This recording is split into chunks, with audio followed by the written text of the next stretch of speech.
Hi, this is Antonio Galimberti from AG Languages. Today we are going to talk about this essay. This essay answers this question. This is the question, the task.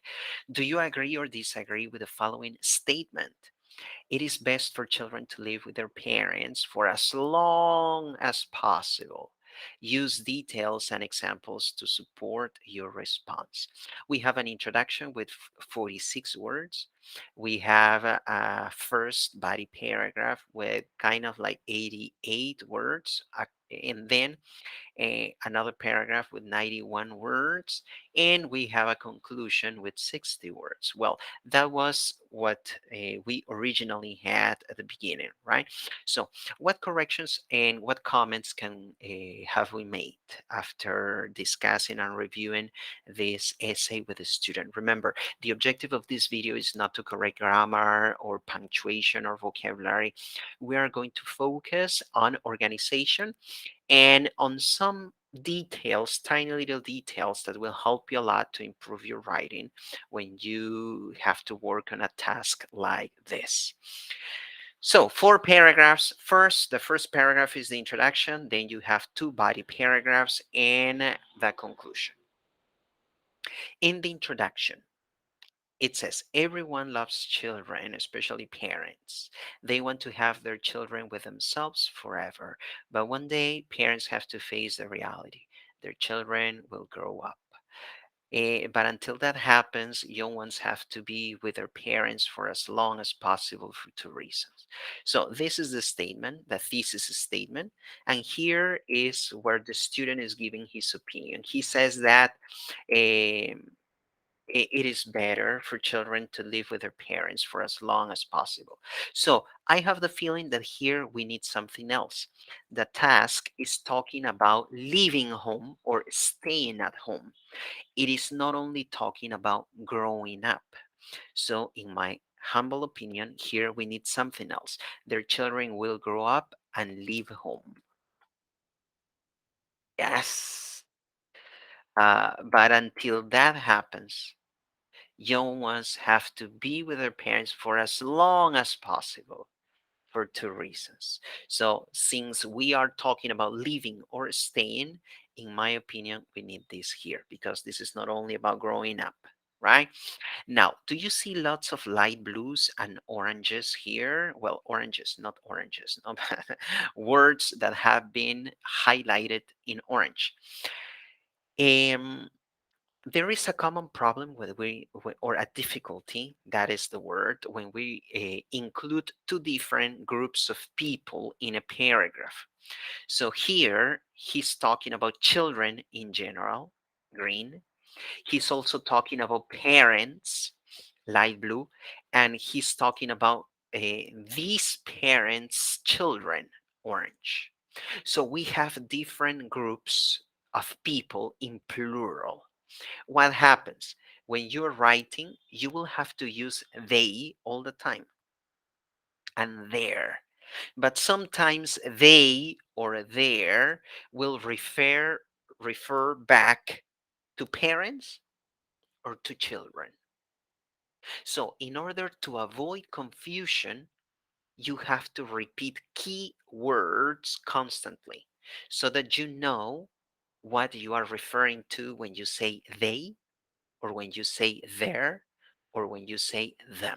For example, here you say they. What do you mean by they? Parents or children? Green one. Parents. Here you say their children. Okay, here is where the problem begins, right here. Why? Because you are introducing children. And here you have themselves. These themselves refers back to they, and this they refers back to parents, correct? Now, here you have their again, but this there refers to children, as to children, or to parents. To parents. That's why here we are writing parents again, and we cannot say they. Mhm.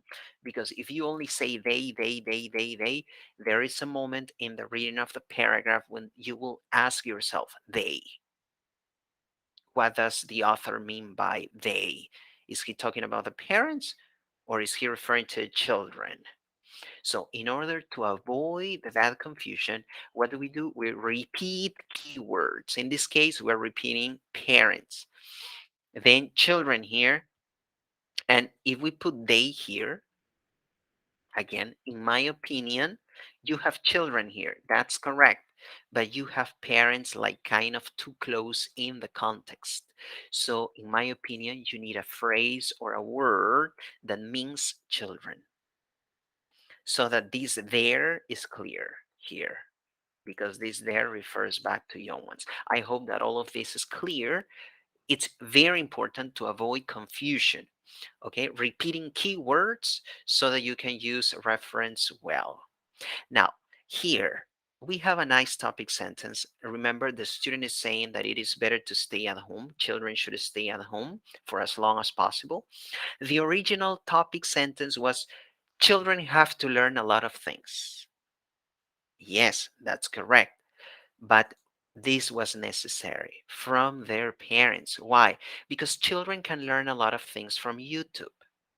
They can learn a lot of things from their classmates. But this paragraph is not about all the sources of information that children have. No, this paragraph is about the fact that children have to learn a lot of things from their parents. So you have to make sure that your controlling idea is narrow enough for the reader to understand that you will be focusing on a specific subject. So this is not about the fact that children have to learn a lot of things. No, this paragraph is about the children have to learn a lot of things from their parents. Correct? That is why we need that in the topic sentence. It's true that it's getting longer, and personally speaking, I prefer shorter topic sentences, but it's important to make your point clear, especially when you are starting a paragraph. This world is big and can sometimes be cruel. Maybe you, who are an adult, are prepared, but not children. They have to learn a lot from people older than them, but more especially their parents. Yeah, here we need a reflexive pronoun. Why? This is the only correction that I'm going to do in grammar because your subject is they, and I think that this they means children, correct? Yes, look, orange, children. This day means children, orange. And they have to learn a lot from people older than, and you have here an object, them. So what do you mean by them? Orange, children. So you have the same people both in the subject, they, orange, and in the object, them, orange. So when you have the same people in the subject and the same people in the object, if it's in plural, then you need a reflexive pronoun. It's uh, like a mirror, right? So you need a reflexive pronoun when you have the same subject and the same object, but more especially their parents. Okay.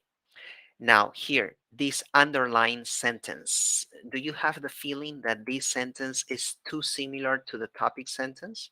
Yes, it is basically a repetition of the topic sentence. So this is not a good supporting idea because it is just repeating the main idea that you have in the topic sentence. And that is not the function of a supporting sentence. A supporting sentence has to add information. It cannot be a repetition of the topic sentence. So you have to provide an example, provide the reasons, you have to say something else. So what do we do with this sentence that is just a repetition of the topic sentence? Goodbye so long. All right. And we will have to include something else. Parents have to teach their children values that will help them when they become adults.